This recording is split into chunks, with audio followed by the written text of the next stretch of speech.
खबर भिंड से है, जहां नदी में डूबे एक शख्स की मौत के बाद रेस्क्यू करने आई एसडीआरएफ की टीम की बोट भी नदी में पलट गई। हादसे में बोट सवार 4 जवान नदी में गिर गए और इनमें से 2 जवान सुरक्षित बाहर आ गए हैं, लेकिन 2 जवानों का अब तक पता नहीं चल पाया है। घटना की सूचना मिलते ही एसपी डॉक्टर असित यादव और कलेक्टर संजीव श्रीवास्तव रात से ही मौके पर तैनात हैं। नदी में डूबे एसडीआरएफ जवान की तलाश जारी है। भिंड के देहात थाना क्षेत्र के कंचोगरा गांव की ये घटना है। दरअसल गाय को बचाने के चक्कर में एक शख्स नदी में कूदा और डूबने से उसकी मौत हो गई। युवक को बचाने नदी में कूदे उसके भाई को ग्रामीणों ने बचा लिया, लेकिन नदी में डूबे पहले शख्स के रेस्क्यू के लिए एसडीआरएफ की टीम पहुंची। नदी के तेज बहाव में एसडीआरएफ की टीम की जो बोट है वो पलट गई, जिससे उसमें सवार 4 जवान भी नदी में गिर गए। 2 तो सुरक्षित बाहर निकल गए हैं और अभी लगातार तलाश जारी है।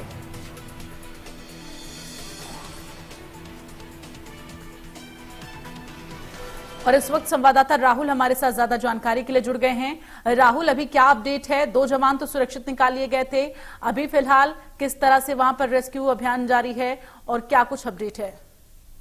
जी दीप्ति, मैं आपको बता दूं कि ये मामला कल भिंड के देहात थाना क्षेत्र अंतर्गत आने वाले कचोंगरा गांव की कल देर शाम लगभग 6-7 बजे की है, वहां पर जब नदी में एक बड़ा हादसा हो गया। एक ग्रामीण की गाय नदी के पानी में फंसी हुई थी, जिसको निकालने के लिए ग्रामीण नदी के पानी में उतरा तो वह भी उस पानी में फंस गया, जिसको देखने के बाद उसका भाई वहीं पर पास में खड़ा हुआ था।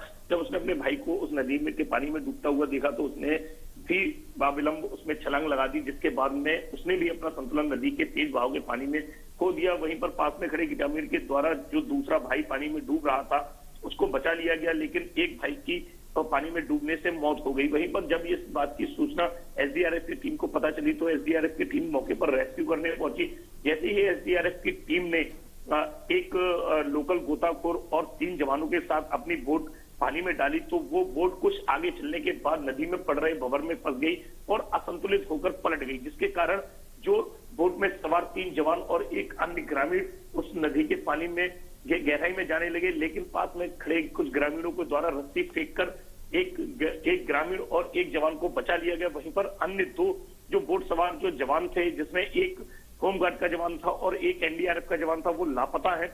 पिछले अगर हम बात करें कल देर रात से ही उनके रेस्क्यू किया जा रहा है, उनको तलाश किया जा रहा है उस गहरे नदी के पानी में, लेकिन अभी तक उनका कोई सुराग नहीं लग पाया है। वहीं जब इस घटना की जानकारी जिला कलेक्टर संजीव श्रीवास्तव और पुलिस अधीक्षक डॉक्टर असित यादव को लगी तो वो अविलंब ही मौके पर पहुंचे और उन्होंने जाकर स्थितियों का जायजा लिया और जो रेस्क्यू कर रही थी टीम उनको जल्द से जल्द जो जवान उस गहरे पानी में लापता हुए हैं उनकी तलाश करने के लिए निर्देश भी दिए हैं। और कल रात काफी देर हो जाने के बाद में जब अंधेरे अधिक हो गया और पानी में कुछ दिखाई नहीं दे रहा था तो इस रेस्क्यू को रोका गया और आज सुबह ही जैसे ही सूरज की किरण निकली है उसके साथ में पुनः इस रेस्क्यू को स्टार्ट कर दिया गया है, लेकिन अभी तक भी जो है लापता 2 जवान है उनका कोई सुराग नहीं लग पाया। जी चलिए, तमाम जानकारी के लिए धन्यवाद आपका।